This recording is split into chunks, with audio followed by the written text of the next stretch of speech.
For as much as I crap on the Cleveland Browns, and believe me, they are the skid marks of the NFL for the reason, so it is fitting that we crap on them consistently because they continue to do things as an organization that merits and justifies that viewpoint.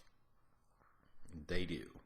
They're clearly the toilet bowl of the league. They clearly are the worst organization in North American professional sports, and again, the skid marks of the NFL.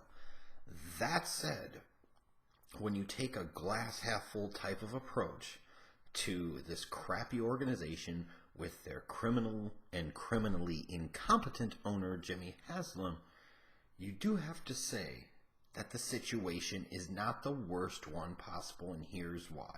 You're talking about a team heading into this offseason that's going to have a little bit north of $100 million in salary cap space. You're going to have a ton of draft pick currency to play with in the 2018 NFL draft. You've got a total of 12 draft picks, including 2 first-round picks. Both of them could potentially be top 10, including your own team's pick, which could be number 1 overall. You've got 3 second-round picks, a third-round pick, 2 fourth-round picks, 2 fifth-round picks. There's a lot of valuable marquee draft pick capital for a GM to come in and start a rebuilding project. And when you look at the talent cupboard itself, it's not completely and totally barren. You've got a pretty good established offensive line, especially if you get Joe Thomas back from injury for 2018. And you've got guys like Treader and guys like Zeitler and Batonio. There are much worse offensive line units in the league. And on the defensive line, you've expended some draft pick capital on guys like number 1 overall pick this year, Myles Garrett, second round pick last year, Emmanuel Ogbah, a first round pick from 2015, Danny Shelton. There's some talent there on the defensive line. Then you look at the skill players. Can Josh Gordon stay clean? Because if he stays clean, man, he can be a special talent. Could Corey Coleman stay healthy? Because when he's healthy, now you've got Gordon on one side. Coleman could be an explosive threat on the other side. Then you take David Njoku, the tight end, who's had a very nice rookie year. You say there's some athletic skill talent at the skill positions. The talent cupboard is not completely bare. So as bad and destitute as this organization looks now, and they are, the fact is that a competent GM could get this team into playoff contention within 2 years with that type of cap space, with that type of draft pick capital, and some of the fundamentals in place in terms of the organization, especially if you're solid on the offensive and defensive lines. That's a really good place to start. So it's not a horrible job opening in theory. Now you've got to deal with the stink of the Browns organization. You got to deal with the stink of the owner, Jimmy Haslam, and an organization that really needs a positive change in a bad, bad way, and that could be a massive challenge to overcome that. So there are challenges there. But if you're somebody that's looking to be a general manager, you think about the ultimate positive. This is the worst of the worst. If you do anything with them, you'll look great. If you do anything with them at all, you will have job security for a long, long time to come. And you will be thought of as one of the best at what you do in the game. Because if you can turn them around, the Browns organization, even make them a playoff team, you've done yeoman's work. I mean, you really, truly have. But ultimately, still keep this in mind. Jimmy Haslam is terrible. He's a terrible businessman. And he's a terrible owner of an NFL franchise. And he yet again has shown that he is a terrible businessman and a terrible NFL owner based off of the way he conducts his business. So you're firing Sashi Brown, and all the while he still has the job, and he's still running the team anyways, and you're still allowing him to run the team knowing you're looking to replace him. You've secretly been hiring a search firm to do interviews and conduct interviews for weeks with potential general manager candidates. Most good businesses don't do that. If they get to a point where they feel like this person is not the answer, they will know it, and then they will get rid of it, and they will either address it in-house, or at that time they will circle the wagons, take a look, and figure out what they're looking for at that point in time to actually look back at what worked with this person, more importantly what didn't work, and find the right person that could accentuate positives, give you something different that you didn't get before. But not this stupid-ass organization. They outsource the hiring process like bad organizations do. See my Chicago Bears. They hired a search firm, and it brought them a guy like Jerry Angelo. That's just not what competent leadership does. If you know what the hell you're doing, you wouldn't have to hire a search firm. That's ridiculous. And then knowing you're going to get rid of Sashi Brown any damn ways, you continue to let him run the team for a few weeks. And I know it's in the heart of the season, but just think about the stupidity of all that.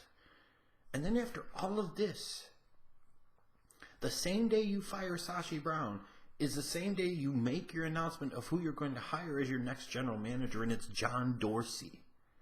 A guy that, to me, in Kansas City, did some good work as a talent evaluator and scout, but not great work. A guy who ultimately was fired by the Chiefs for his communication and management style. And also, to me, a guy that while he was the general manager, and in theory, there were periods of time where he had control over the roster, final say on the draft, and so forth. Ultimately, Andy Reid was there first.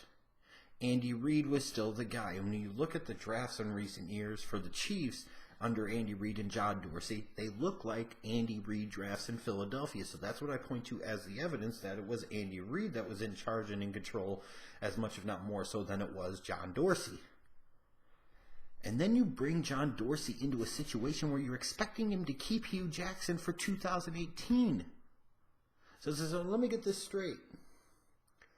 We bring in John Dorsey, who didn't even hire Andy Reid in Kansas City. He was brought in after the fact. If you remember, it was technically Scott Pioli who was the general manager at the time, but Andy Reid initially had all the player personnel control and everything, and then John Dorsey was hired soon afterwards. So knowing that for a new general manager, the two most important decisions he makes that he has to get right are his head coach and his quarterback. You bring him into a situation where he doesn't have a quarterback, and you're saddling him with somebody else's failed head coach, and it's a guy that didn't even hire his own head coach the first time around as a general manager. This is the incompetence and the stupidity of the Cleveland Browns, and in particularly Jimmy Haslam, rearing its ugly head once again. When you look at John Dorsey and the Chiefs' draft history from the 2013 to 2017 drafts, because remember he was fired in the summer this year, you've seen some decent results, but they're not overwhelming. Like, you could point to each of those drafts and say the Chiefs got a couple of players. Like, you look at Eric Fisher and Travis Kelce in 2013, and then taking the second-round picks in the 13 and 14 draft and flipping them into Alex Smith. But ultimately, he did flip 2 second-round picks for Alex Smith, which means you can get to a certain point, but you always be capping your potential because you're basing yourself off of Alex Smith as your starting quarterback, and he's just not good enough to get a team past a certain point. He's just not. You can look at Eric Fisher and say, well, he was better than Luke Jokel, but what the hell does that say? But he wasn't better than Lane Johnson, so they ultimately got it wrong. Travis Kelce is a stud. Okay. That was their best pick.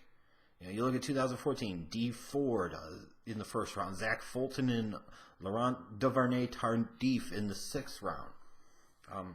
So you got a couple of guys out of that draft, but you'll notice I'm going from 1st round to 6th round because there were other guys there that just really didn't make much of a difference.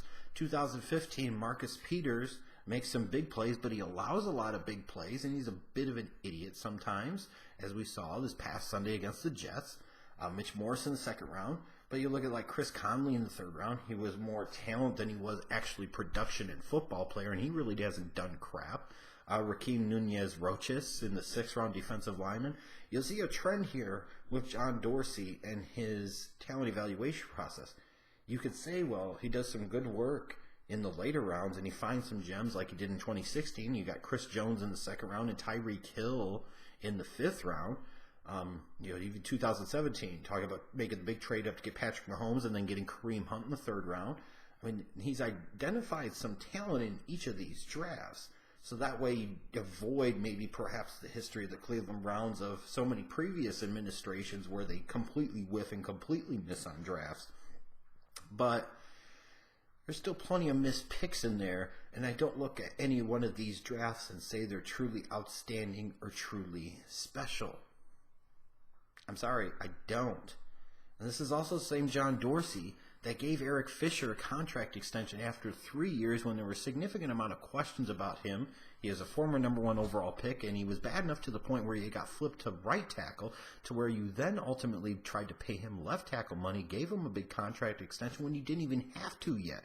He hadn't even gotten to his 4th year, and not to mention you still had that 5th-year option on his contract you could have picked up, but instead you decided to throw a bunch of guaranteed money at him there when he got beaten out for the left tackle role by who? I think it was Donald Stevenson, if I remember correctly. Then he gave Laurent Duvernay-Tardif an extension with $20 million guaranteed, paid him as a top-flight guard, and when you look at it, it's like, okay, he was okay, and you could still see the potential, still see him developing, but was he really going to get that much money on the open market? I mean, he sunk a lot of money into guys like Eric Fisher and Duvernay-Tardif. You look at the Chiefs and you look at John Dorsey's management and the way this team has been assembled over the past couple of years, they are several million over the salary cap heading into 2018. So you could argue that that was one of his lasting impacts on the organization, is that they've been in cap trouble, up against the cap for a couple of years, and now, before anything happens this offseason, they're several $1 million over the cap. So you look at it and you say, well, the Browns have a shit ton of cap space, over $100 million. What faith or trust do you have that John Dorsey's actually going to utilize that cap space properly and not eventually sink the Browns into a bad salary cap type of situation? And furthermore, when you look at the Chiefs and the way they're currently constructed, that defense got worse over the past few years when it was kind of the bedrock of that team and some of the success they've had under Andy Reid and John Dorsey. And when you look at that defense, and in particular its best players, all of its best players came from before John Dorsey came into the fold of the organization. I'm talking about Derek Johnson, Tom Bahali, even though he's barely played this year, Eric Berry, Justin Houston. You can make an argument that the 4 best defensive players on the Kansas City Chiefs all came before John Dorsey. So he didn't have a great track record of drafting a lot of quality on the defensive side of the ball. He ultimately tied himself to Alex Smith, and Browns fans, I've got news for you. He may very well, based off of familiarity, want to bring Alex Smith into Cleveland. So he's ultimately, again, potentially going to cap himself in terms of his upside. And there's no guarantee that he takes a quarterback #1 overall, or there's no guarantee that if he does take a quarterback #1 overall, that it's going to be the right one. Because believe you me, ultimately the decision to trade up and get Patrick Mahomes was an Andy Reid decision, not a John Dorsey decision. I don't care what anybody in the media says, or any anonymous scouts or general managers try to say. And I don't care how much anonymous scouts or sources or a lot of these NFL media types are going to sit there and praise this move. The fact is, this is still a really questionable hire to me. Like, if he was so good, Kansas City wouldn't have got rid of him. If he was so good, he probably already would have had another job. It doesn't matter by who. You know, the Giants might have done what the Browns did and brought him in before anybody else could get to him. I look at the track record, and I see a guy that wasn't totally incompetent, but I don't think he's an organization saver. Just because he's a new face and just because he's been somebody that brings a little more credibility than any of the other ones that have come before doesn't automatically make him a savior or make him a great fit or make him the right fit. You know, and again, you're talking about a guy that was fired by Clark Hunt and the Chiefs for his communication and management style. You're talking about a guy who I always felt like Andy Reid was the guy that really called the shots. And you're talking about a guy who the key to that team's success over the years was their defense. It got markedly worse during his tenure because he was unable to bring in enough talent to replace some of the guys that they had, to add in places where they needed it. Look at their secondary, is still a freaking mess. Even with the drafting in the first round of Marcus Peters in 2015, it's still a mess. Yeah, he's done some good things, and I don't think John Dorsey's going to be a total flop because, honestly, with the number of draft picks that they have, if he is going to be a total flop, then it just speaks to how bad he was and how much Andy Reid was really calling the shots in Kansas City. But the fact is you're still dealing with an organization with the stink of Jimmy Haslam on it, and you're still talking about a team that is expecting him, as of right now, to keep Hugh Jackson for 2018. So you're expecting John Dorsey to potentially find that quarterback, to put him with a coach that he did not hire, a coach that he hasn't hired, because he hasn't hired an NFL head coach of his own yet. So the two most important hires that a general manager can make that you're going to ultimately task John Dorsey with, one, the head coach you're saddling him with, and he hasn't hired his own head coach before, and two, talking about the quarterback situation in Kansas City, that was an Andy Reid move. That was Andy Reid signing off on that. Because ultimately Andy Reid knew that Alex Smith couldn't take him to the promised land. But now you bring in John Dorsey from Kansas City, where he was fired because of his communication and his management style, where you need somebody that can really truly take control of the situation, that has great communication skills, that has a great management style, that can really elevate and lift people. You bring him into this schmaz, lacking perhaps in communication and having a less than effective management style with no real experience in terms of the two biggest decisions that he make. And you could say his big decision at the quarterback position was Alex Smith. Okay, if you're trying to make it to the wild card round of the playoffs, then Alex Smith is a good option. But last time I checked, you want to contend for Super Bowls and you want to win Super Bowls. And that Alex Smith type of decision ultimately kept the Kansas City Chiefs from being able to do just that. And now when you look at Cleveland, they're such a mess. They are such a mess. Even with all the positive things they have going for them in terms of cap space, in terms of draft pick currency, some of the talent they have on the offensive, defensive line, there is still a ton of work to do. And when you look at John Dorsey, and you look how he kind of put the Chiefs in a really bad space in terms of the salary cap, do you think he's going to spend that money well or wisely, all that cap space that Cleveland has? And then when it comes to the draft and you look at the history of that team, back to his time as a scout and a talent evaluator, yeah, he would find 2 to 3 guys per year. But how many years is it going to take to make a team a playoff team getting 2 to 3 guys per year? And that's it. I'm just saying. The Browns could have made a much worse hire than John Dorsey. I will say that. They actually got somebody that has experience as an NFL general manager. They actually got somebody who's had some success as a general manager, and that is a very novel concept. While I think the approach of the search to find John Dorsey was ridiculous and questionable on so many different levels, and again speaks to the criminal incompetence of Jimmy Haslam, they could have done worse. But Browns fans, just because they didn't do worse doesn't make this a great hire. It doesn't mean John Dorsey is going to be a rousing success. It does not mean that John Dorsey is going to make you a playoff team in 2 years. It could happen, but that doesn't mean that it will happen. I just caution you from being too optimistic about this, because ultimately, keep this in mind. Jimmy Haslam, since he bought the team in 2012, has had 4 general managers. He ultimately signed off on John Dorsey being number 5. Jimmy Haslam ultimately made that decision. Do you have any faith or confidence in Jimmy Haslam's decision-making abilities at this point in time? Just think about that.